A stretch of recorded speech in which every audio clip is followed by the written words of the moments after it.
Hey guys, Redneck Mini 14 here. Today I want to talk about a topic that I don't think I've ever talked about on my channel in its entirety.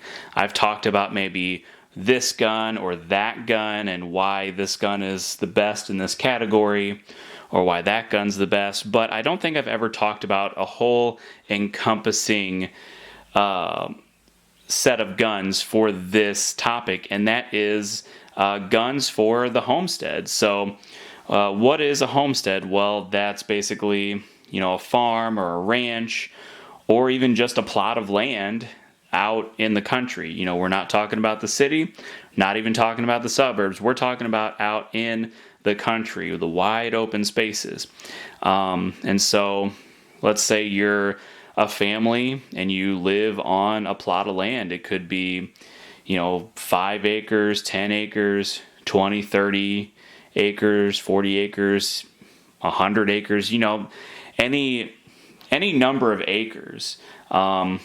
There's just a set of guns that you probably should have in your arsenal when you're living out there in the country. And for a number of reasons, for hunting, for protection against predators, protecting your livestock against predators, and protecting yourself against trespassers, defending your land. So there's all kinds of different reasons why you would want to have a gun. And I mean, really, if you go out in the country, you'd be hard pressed to find somebody living on a plot of land that doesn't have at least one gun, but even, not just one gun, but probably 5, 6, 7, 10 guns at least. I mean, people generally have a good number of guns, and for a number of reasons. And so we're going to talk about what guns I personally think make good guns for the homestead. And of course, we're just talking about guns that I personally have in my collection, because that's what I have to show you. But I think, what I have does encompass the entire, the overall topic of a homestead arsenal. And we're not going to limit this to 5 guns, 1 gun in each category. We're going to talk about the whole thing. And the reason I say that is because we're talking about a family unit, or at least that's what I think of when I think of a homestead. I think of, Little House on the Prairie and things like that, where it's a family unit. We're not talking about one person, which is what a lot of people seem to talk about when talking about things like the zombie apocalypse or, SHTF prepper type guns. We're talking about a family unit and what guns different members of the family might be able to use. So you got to think about things like that. So the first type of gun, or a couple types of guns that I want to talk about, are basically rimfires or even just 22s. If you want to narrow it down to just 22s. But anyway, things to teach your children on, to teach them how to use guns and how to safely use guns, firearm safety, all that kind of stuff.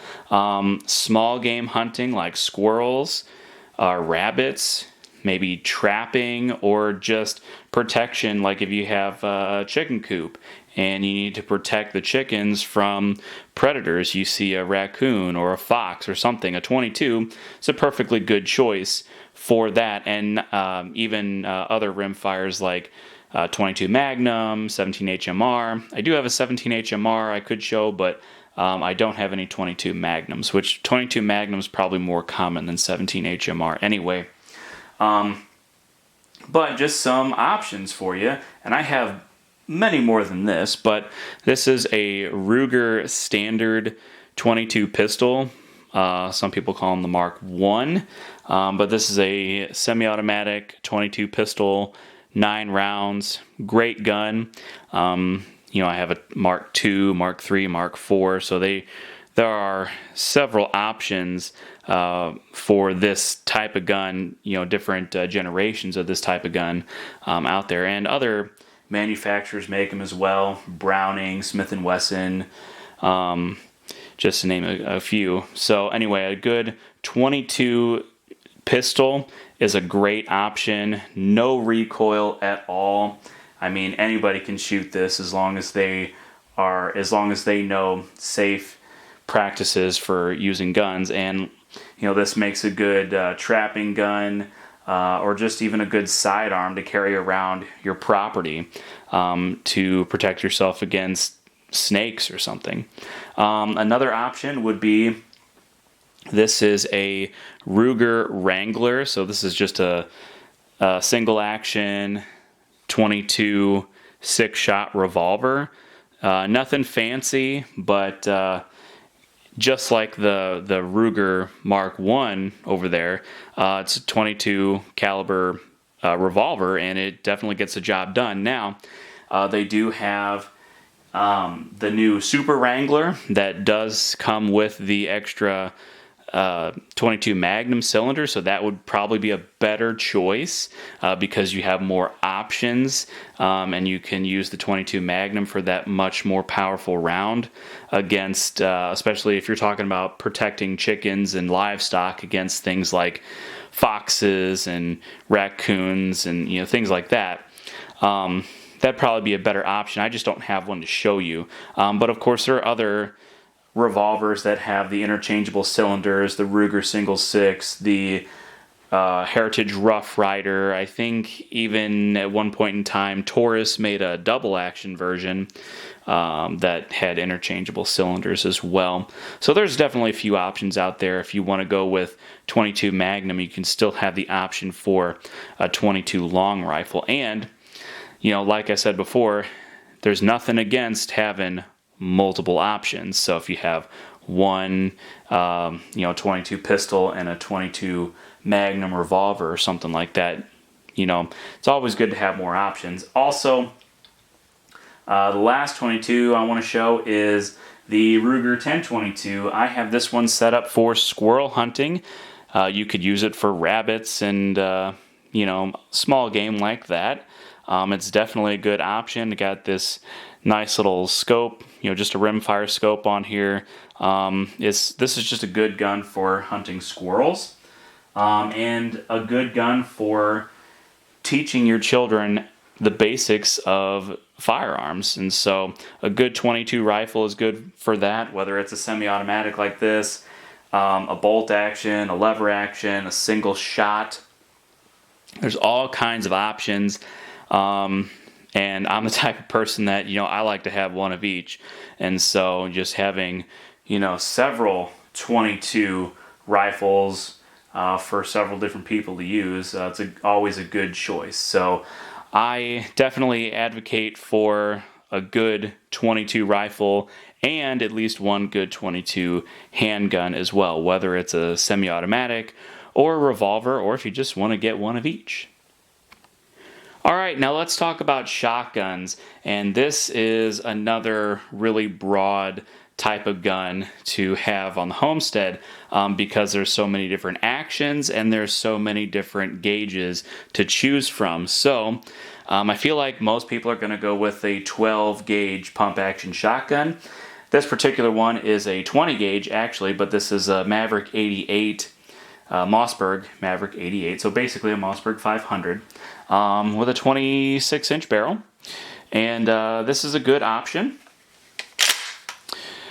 but a good 12 gauge is also a good option. But like I said earlier, when talking about the homestead, I'm talking about a good, of complete family unit. So, if you're the man of the household, you might like a good 12 gauge, but if you're the woman of the household, or even the child of the household, you might want to go for something with less recoil, like a 20 gauge shotgun or a 410. So, and you can get 410s in more than just single shots, but this is what I have to show. This is an Ivor Johnson 410 shotgun, and this is another good option. And you can actually hunt birds with a 410.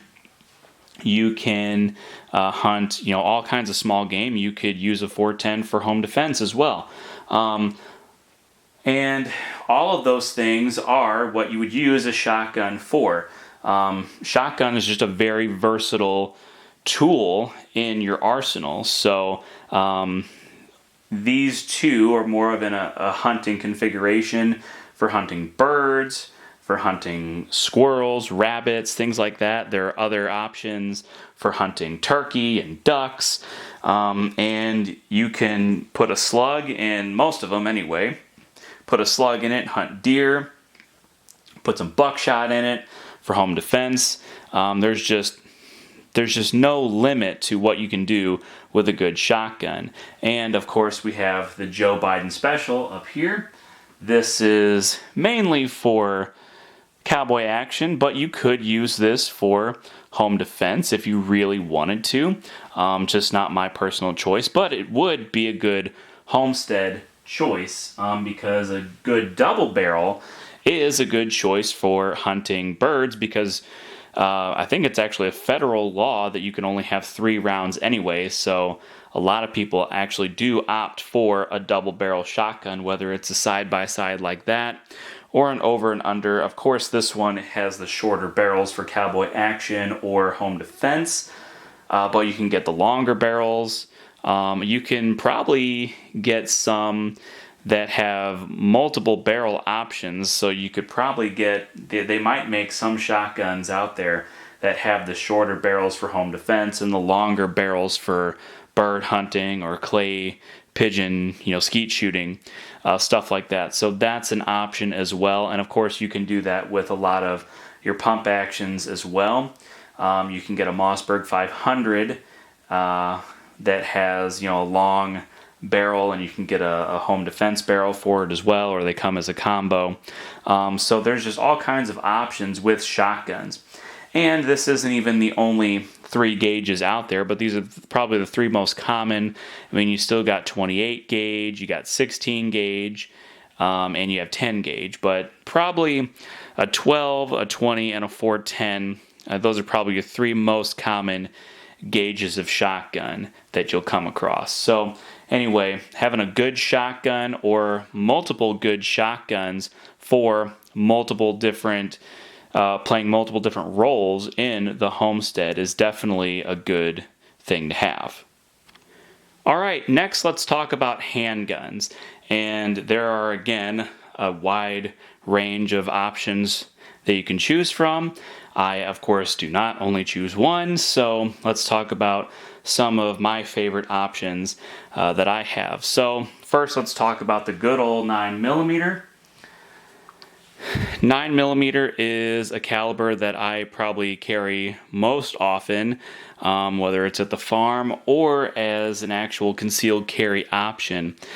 This is a Ruger P89, and it's definitely perfectly lethal against humans, obviously, but also coyotes and bobcats, pretty much anything that will attack you in my neck of the woods.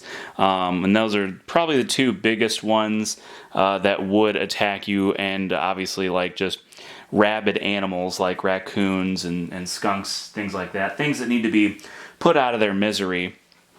A good 9mm is a good option for that. We also have a good old 45. 45 is another great option. This is a Ruger SR 1911 Commander model in 45, of course. And 45 is another good option. You can use it for a sidearm deer hunting or just a sidearm for anything, really. But it's definitely a better caliber if you are deer hunting for, say, if you have to do a mercy shot on a deer or even just a larger animal. 45 with a good powerful, hot round in it would be a better option than probably a 9mm. But there are still some pretty powerful 9mm out there as well. But you definitely want to have, if you're hunting, you're going up against larger animals, you definitely want to have some hotter ammunition.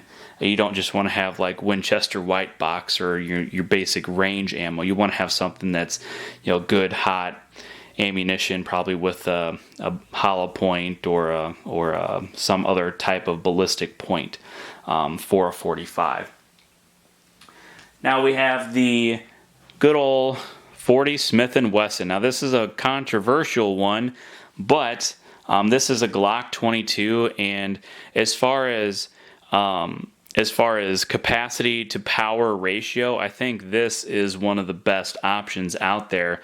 Maybe second to the Glock 20, which is a 10 millimeter, basically just a scaled up version of this gun, in 10 millimeter that has 15 rounds of ammunition, this one being 40 Smith & Wesson, but the 20 also has 15 rounds of ammo. 15 rounds of either 40 or 10 millimeter is definitely better than 15 rounds of 9 millimeter or 7 or 8 rounds of 45. So as far as if you need a powerful gun with a lot of rounds, a good Glock 20 or a Glock 22 like this is a good option. Probably the Glock 20 would be the better of the two. Well, definitely as far as power goes, but I don't have one to show off. I would love a Glock 22, but I just don't have one at the time. So, 9mm, 45 ACP, 40 Smith & Wesson, and of course, you can't forget the good old 357 Magnum. This is a Ruger Security 6-round 357 Magnum double action, single action revolver, and I've made a video of this gun saying that this is the perfect woods gun. This is probably my favorite gun to take with me deer hunting as a sidearm. And it's just, good gun for a mercy shot. It's a good gun for if a deer is close enough to the stand or the blind, I can take it with a pistol versus the rifle. So that is just a good option all around. Maybe not the best. Doesn't have quite as long of a barrel for, longer range handgun hunting, but it is a good all around revolver that does fit the bill for that category. So these are just some of my favorite options for handguns, and mainly we're talking about woods guns when talking about the handgun category. But a 9mm probably good for it's good for anybody, I would say, especially in a full size like this. Somebody who's more recoil sensitive can definitely handle that 9mm just fine. There's very little recoil. And even on the 45, this, 1911 like this, I don't feel like there's really that much recoil compared to, say, the Glock 22 over there. I think that gun has more recoil than the 45 actually. But if you are recoil sensitive, the 357 over there, it's probably, it's probably not for you, but you could put 38 specials in it and have a lot less recoil with 38 specials. So that's another thing. You could put 38 specials in that gun. So anyway, these are probably my 4 main calibers, all 5, I guess, if you count 38 special. 5 main calibers that I would stick to when talking about a handgun or a woods gun for the Homestead, other than a 22, of course. All right, now on to a good defensive rifle. And in my opinion, there are 2 really good options. One, of course, being the great AR-15. I mean, you can't go wrong with an AR-15. 30 rounds of 223 5.56, great for defense against both humans and coyotes and foxes and things like that. 223 is a great round for those kind of situations. But another great option, and in my opinion, a rifle that is probably the best ranch rifle, just all-around ranch rifle, is the Ruger Mini 30, and of course the Ruger Mini 14 as well. But the Ruger Mini 30 has it shoots the 7.62 by 39, and 20 rounds of 7.62 by 39 is a great all-around option in my opinion. 20 rounds of 7.62 by 39, that is nothing to sneeze at. And of course, you can go with the Mini 14 as well, with the 223 5.56, just like the AR-15 here. And in my opinion, it just looks like a better gun, especially with the nice wood stock. Plus, you can put scope on it as well. It may not necessarily be as accurate as the AR-15, but it's still accurate enough. I feel like people talk about accuracy as if they're going to put, 3 rounds in a dime at 1,000 yards or something.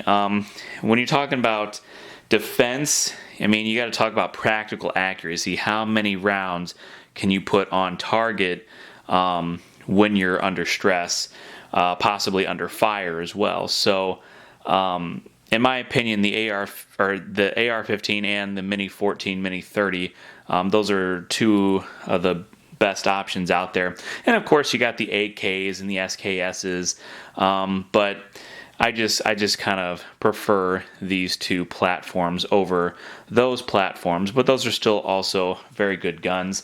I do have an AK myself, and it would work very well in that situation. So some other types of guns that you'll want to have for the Homestead are some sort of long-range rifles for hunting big game, or even just protection from larger animals like bears, mountain lions, bobcats, stuff like that. And these are a couple of options that I have in my collection. We have a Thompson Center Venture in 30-06. This is an excellent deer rifle. And of course, 30-06 can take pretty much anything in North America. I mean, some people will hunt grizzly bears and stuff like that with them. Some people take 30-06 to Africa and hunt there for anything over there with 30-06. So I would imagine that 30-06 would be perfectly capable of taking down a grizzly bear if you absolutely had to. Probably not my first choice though. But as far as hunting deer, elk, all that kind of stuff, it's perfectly capable of doing that, and definitely a good option for a homestead rifle. But another option for a good deer hunting rifle for the homestead, if you're in more of a wooded area and you don't have a whole lot of wide open spaces, is some sort of a brush gun. So this is a Glenfield Model 30, which is basically just Marlin 336 and 30-30 Winchester. This is a good gun for, good rifle for hunting in the woods, because the round nose of the 30-30 does a lot better when shooting in brush. And of course, you can get similar guns to this chambered in 35 Remington or 45-70, or there's this new 360 buck hammer that Henry's come out with, or well, not Henry, but Henry makes a couple of 360 buck hammer rifles, and that would also be a good brush gun. Of course, there's other guns too, 444 Marlin, 450 Marlin, 44 Magnum, 357 Magnum, 45 Colt. All these are lever action calibers. You can get a lever action in either a Marlin, a Henry, a Winchester, in any of those calibers, and that would be a good brush gun. So anyway, those are your larger rifles for deer hunting, bear hunting, elk hunting, things like that, depending on where you're at in the country. All right, and that concludes my list of guns that I believe to be great guns to use on the homestead. Now, of course, this is not the end-all, be-all list of firearms that you could use on the homestead, but I do believe that all the guns that I showed here today would be excellent choices. And being that we're talking about a family living on the homestead and potentially multiple members of the family using these guns, I feel like there is a gun here for everybody. You know, a gun for a husband, a wife, a kid, maybe several kids. Somebody should be able to use at least one or more of these guns in whatever situation you would ever possibly find yourself in. The only thing that I forgot to mention when talking about handguns was if you're in bear country, a .44 Magnum might be a better option than, say, a .357 Magnum. But either way, a .357 or a .44 would be perfectly deadly against bears. So who knows? Just get both. That's what I would say. But anyway, that's all I have to say about that. I feel like I've rambled enough on this video as it is, because this video is kind of long. So I'll just leave it at that. Hey, before I go, I just thought I'd remind everybody that I do have a second channel called Redneck Off the Range. Over there, I post most of my non-gun related content, so whether it's a video on my new tractor, my power tools, my projects that I'm working on, maybe wild game recipes, or just a random vlog, I post all of this kind of content over on my secondary channel. So if you're interested in that kind of stuff, go check it out, Redneck Off the Range. But that's all for this video, so subscribe to my channel, like me on Facebook. I'm Redneck Mini 14, and until next time, be safe.